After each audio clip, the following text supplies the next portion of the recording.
বন্ধুরা, এই দেখুন আজ আমি লাউ রান্না করব। এই লাউগুলোকে এরকম করে কুটে নিয়েছি, আলুগুলোকে এরকম কুটে নিয়েছি। এতে মুগের ডালটা আছে, শুকনো খোলায় আগে ভেজে নেব। শুকনো খোলায় ভেজে নিয়ে তারপর ডালটা ধুয়ে নেবো, একটু লাল লাল করে ভেজে নেবো।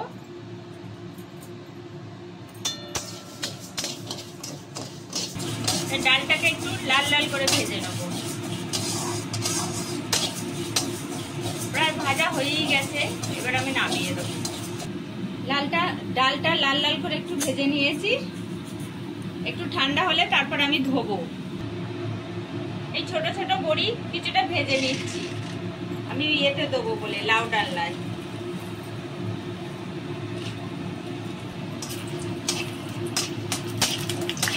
একটু লাল লাল করে বড়িগুলোও ভেজে নেবো।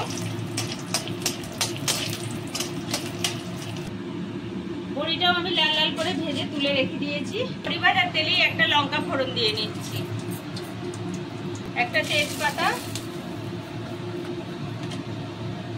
আর একটুখানি জিরে ফোড়ন দিয়ে নিচ্ছি।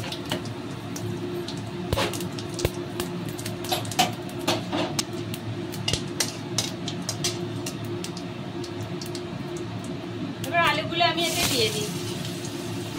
এবার আমি আলুটা ভাজা হয়ে গেছে, লাউটা দিয়ে নিচ্ছি।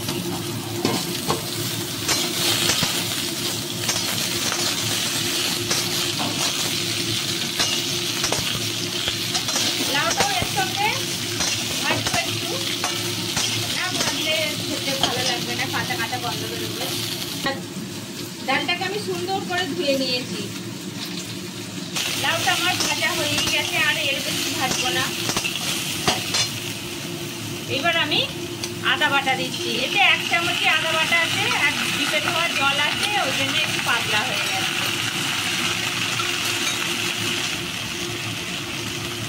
1 চামচ জিরে গুঁড়ো দিয়ে দিলাম, পরিমাণ মতো হলুদ দিলাম, আর একটুখানি গরম মশলা এর সঙ্গে কষে নেব। এখন আমি নুন দেবো না, এই মশলাটার সঙ্গে সব কিছু ভালো করে কষে নেব। নুন দিলেই জল কেটে যাবে।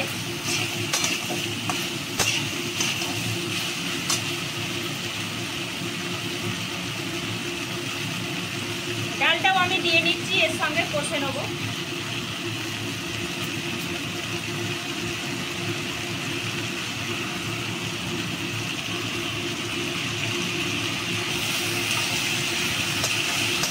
ডালটাও আমি এর সঙ্গেই কষে নিচ্ছি সুন্দর করে। এখন আমার কষা প্রায় হয়েই গেছে, এবার আমি পরিমাণ মতো নুন দিয়ে নিচ্ছি। আমি এতে জল দিয়ে নিচ্ছি।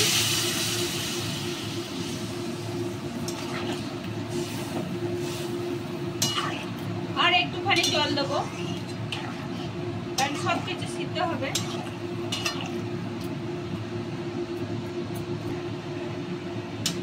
এবার আমি এটাকে 10 মিনিটের জন্য চাপা দিয়ে দেবো।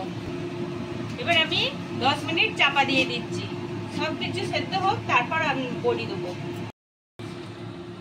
এই তরকারিটা আমার সেদ্ধই হয়ে গেছে, এবার আমি বড়িগুলো দিয়ে নেবো।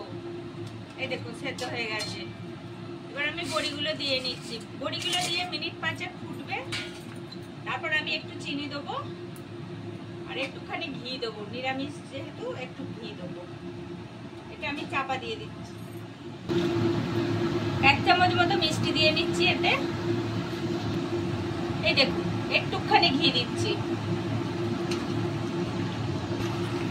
গরম মশলাটা তো আগে দেয়াই আছে, আর দেবো না গরম মশলা। এই দেখুন মুগের ডালগুলো এরকম গোটা গোটা থাকবে, খুব সুন্দর খেতে লাগে। এবার এটা আমি নামিয়ে নিচ্ছি।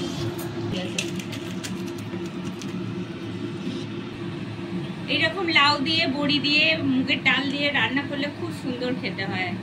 যদি আপনাদের দেখতে ভালো লাগে তাহলে একটা লাইক করবেন, শেয়ার করবেন, কমেন্ট করবেন, আর সবাই মিলে সাবস্ক্রাইব করবেন।